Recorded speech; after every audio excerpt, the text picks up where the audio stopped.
हर रोज एक नई कहानी देखने के लिए चैनल को सब्सक्राइब करें और बेल आइकन दबाना ना भूलें। राजू एक बहुत गरीब आदमी था जिसने अपने हिस्से के खेत बेचकर जैसे तैसे करके अपना डेयरी का काम शुरू किया था और उससे ही अपना घर चलाता था।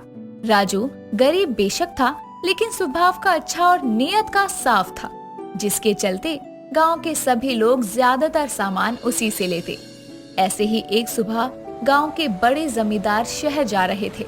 तभी उनकी नजर राजू गरीब की डेयरी पर जाती है, जहां लोगों की भीड़ देखकर जमींदार गाड़ी रुकवाते हुए अपने मुनीम से कहता है, ये डेयरी तो उस गरीब राजू की है ना, जिसने इस डेयरी को खोलने के लिए अपने खेत हमें बेच दिए थे।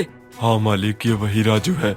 कुछ दिन पहले आपके सामने कितना रो रहा था, लेकिन देखो कितना खुश दिखाई दे रहा है, मानो कोई खजाना मिल गया हो।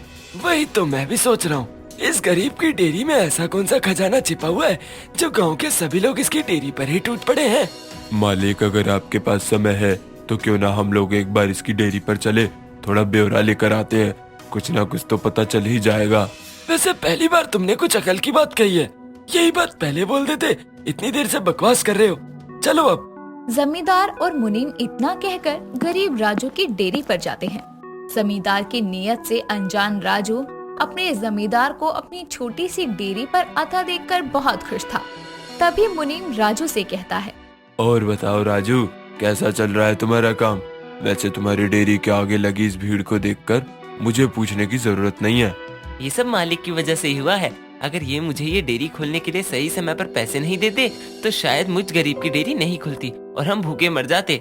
नहीं राजू, मैंने तुम पर कोई एहसान नहीं किया है, क्योंकि तुमने पैसों के बदले अपनी जमीन बेची है। ये तो बस एक सौदा है और मुझे लगता है ये सौदा तुम्हारे लिए काफी मुनाफे वाला रहा। जी मालिक, आपने बिल्कुल सही कहा। वैसे मैंने सोचा था कि सिर्फ एक छोटी सी दूध की डेयरी ही खोल लूंगा, लेकिन जब आपने जमीन का सही दाम दे दिया तो मैंने उसके साथ एक फ्रिज भी ले लिया और कुछ खाने पीने का भी सामान रख लिया, जैसे नमकीन, कोल्ड ड्रिंक, जूस, ब्रेड, मक्खन, चिप्स और भी छोटे छोटे आइटम, जिससे अब गाँव के लोगों को खाने पीने का भी सामान लेने के लिए ज्यादा दूर नहीं जाना पड़ता। ये तो बहुत अच्छी बात है, इससे तुम्हारी भी कमाई हो जाएगी और गांव वालों की मदद भी हो जाएगी। आज आप खुद मेरी डेयरी पर आए, मुझे इस बात की बहुत खुशी है। आप बहुत ही भले आदमी हैं। आज आपने ये बात साबित कर दी। ये बात तो तूने सही कही राजू, मैं बहुत अच्छा आदमी हूँ और ये अच्छाई मुझ पर भारी पड़ गई, तभी तो मुझे मिलने वाला मुनाफा तू कमा रहा है, लेकिन ज्यादा दिन के लिए नहीं होगा। चलो ठीक है, तुम करो, मैं भी शहर चलता हूँ, कुछ काम है। जमींदार इतना कहकर वहाँ से चला जाता है। ऐसे ही समय बीतता है। समय के साथ गरीब राजू की डेयरी की बढ़ती कमाई देखकर जमींदार की रातों की नींद उड़ गई थी। तभी एक रोज सुबह के समय वो अपने हॉल में चलते हुए चक्कर लगा रहा था। तभी उसकी पत्नी रेवती चाय लेकर वहाँ आती है और अपने पति को चक्कर लगाते देखकर कहती है, क्या हुआ जी, आप क्यों सुबह सुबह हॉल के चक्कर काट रहे हैं? कोई बात है क्या? तुम अपने काम से काम रखो, परेशान मत करो। वैसे ही हमारा अपनी गलती की वजह से बहुत मूड खराब है, तुम और मत करो। ऐसा भी क्या हो गया? कौन सी गलती की बात कर रहे हैं आप? कहीं आप उस गरीब राजू डेयरी की बात तो नहीं कर रहे हैं? कहीं आप उसकी डेयरी को लेकर परेशान तो नहीं? हाँ, मैं उसी की वजह से परेशान हूँ और अब मुझे अपने फैसले पर बहुत पछतावा हो रहा है कि मुझे उसकी जमीन खरीदनी ही नहीं चाहिए थी। मैंने जमीन के लालच में खुद का नुकसान कर लिया। मैंने सोचा था कि गरीब है, क्या ही कर लेगा, लेकिन वो तो मेरा ही काम बंद करवा रहा है, सिर्फ डेयरी बोलकर पूरी दुकान चला रहा है। अगर इसकी डेयरी ऐसे ही चलती रही तो हमारी दुकानों से सामान कौन लेगा? इसमें इतना परेशान होने वाली क्या बात है? जैसे डेयरी खुल सकती है वैसे ही बंद भी तो हो सकती है। वैसे भी आप इस गांव के जमींदार हैं, आपकी बातों पर सभी गांव वाले जल्दी यकीन कर लेंगे। पता करिए उसकी डेयरी के लिए दूध आता कहां से है, कौन लाता है, और खरीद लीजिए उस इंसान को। अब सभी तो गरीब राजू डेयरी वाले की तरह ईमानदार नहीं होते ना। उस आदमी को खरीदने का हमें क्या फायदा होगा? उससे उसकी डेयरी कैसे बंद होगी, या लोग उसकी डेयरी पर जाना क्यों बंद करेंगे? मुझे कुछ समझ में नहीं आ रहा। आपको जमींदार किसने बना दिया?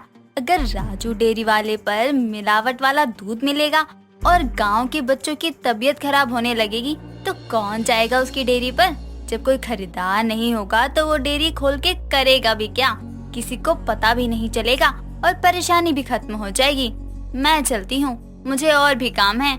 रेवती की बात सुनकर जमींदार राजू डेयरी पर दूध सप्लाई करने वाले आदमी का पता लगाकर उस आदमी को पैसे देकर राजू डेयरी के दूध में मिलावट करवा देता है, जिसे पीने के बाद गांव के लोगों की तबीयत खराब हो जाती है। जिसके बाद सभी गांव के लोग राजू को बुरा भला सुनाने लगते हैं। उसके लाख कहने पर भी कोई उसका विश्वास नहीं करता। सभी गांव वाले उसकी डेयरी के आगे खड़े होकर उससे लड़ रहे थे। तभी जमींदार वहां आता है, जिसे देखकर गांव की एक औरत जमींदार से कहती है, मालिक देखिए क्या हो गया, इस गरीब राजू की डेयरी का दूध पीकर हमारे घर के बच्चे बूढ़े सब बीमार हो गए, सबकी जान पर बनाई है, अब हम क्या करेंगे। मालिक मैं सच बोल रहा हूँ, मैंने कोई मिलावट नहीं की है। आखिरकार इस डेयरी में मेरी पूरी जमा पूंजी लगी हुई है, मैं इसमें मिलावट करके क्यों अपनी डेयरी बंद करवाऊंगा। मेरा विश्वास कीजिए। नहीं मालिक, ये विश्वास के लायक नहीं है। गलती हमारी ही है जो हमने आपकी दुकान को छोड़कर इसकी डेयरी से दूध लेना और खाने पीने का सामान लेना शुरू किया, जिसकी वजह से आज हमारे घर वाले सब बीमार हो गए हैं। आप ही बताइए कि अब इन गरीबों के पास इतना पैसा कहाँ से आएगा कि हम अपने घर वालों का इलाज करवा सके। देखिए आप चिंता मत करिए, मेरी शहर में बहुत जान पहचान है, मैंने वहाँ से डॉक्टर्स को बुला लिया है, वो कुछ समय में यहाँ पहुँचते होंगे। आपके घर वालों को मेरे होते हुए कुछ नहीं होगा। जिस गांव में आप जैसे लोग हो, उस गांव के लोगों को कुछ नहीं होगा। आप एक अच्छे इंसान हैं, ये तो हम जानते ही थे, लेकिन आपका दिल भी बहुत बड़ा है और ये बात आज आपने साबित कर दी है। और राजू, तुम खुद एक गरीब आदमी होकर तुमने अपने ही गांव वालों के साथ ऐसा किया, पैसा कमाने के लिए अपने ही लोगों का नुकसान किया। अब तुम्हारी इस मिलावट वाली डेयरी से हम कुछ भी नहीं खरीदेंगे। नहीं नहीं, ऐसा मत करो बहन, मुझ गरीब ने तुम्हारा क्या बिगाड़ा है, ऐसा मत करो, मालिक इन्हें समझाइए। राजू के लाख मना करने पर भी गांव के लोग मिलकर उसकी डेयरी का सारा सामान उठाकर फेंक देते हैं और उसकी डेयरी को तोड़ फोड़ देते हैं, जिसे देखकर जमींदार को बहुत खुशी होती है और वो अपने मन में कहता है, रेवती का आइडिया इतनी तेजी से काम करेगा, मुझे तो पता ही नहीं था। लोग सच कहते हैं कि गांव के लोगों को पागल बनाना और भड़काना कितना आसान होता है। इनको सच झूठ सही गलत में अंतर ही नहीं करना आता। कुछ समय बाद सभी लोग वहाँ से चले जाते हैं, जिसके बाद राजू अपनी डेयरी की ऐसी हालत देखकर अपने हाथ सर पर रखे जमीन पर बैठकर जोर जोर से रोने लगता है। यूं ही समय बीतता है। समय के साथ गांव के सभी लोग राजू से और भी नफरत करने लगे थे। गांव का कोई भी इंसान उससे बात करने को राजी नहीं था, लेकिन वो कहते हैं ना कि सच ज्यादा दिन तक नहीं छिप सकता। ऐसा ही कुछ जमींदार और उसकी पत्नी के साथ भी होता है।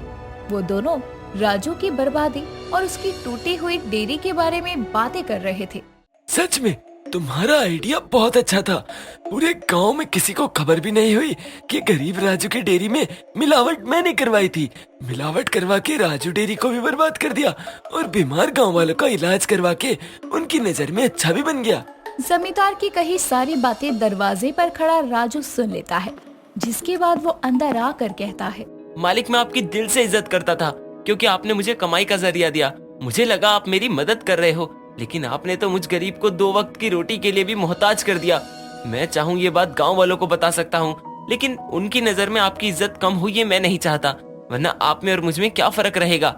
राजू की बात सुनकर जमींदार को अपनी हरकत पर बहुत शर्मिंदगी होती है, जिसके बाद वो सभी गांव वालों को खुद सारा सच बताता है और सबके सामने राजू से माफी भी मांगता है। साथ ही उसकी नई डेयरी भी खुलवा देता है।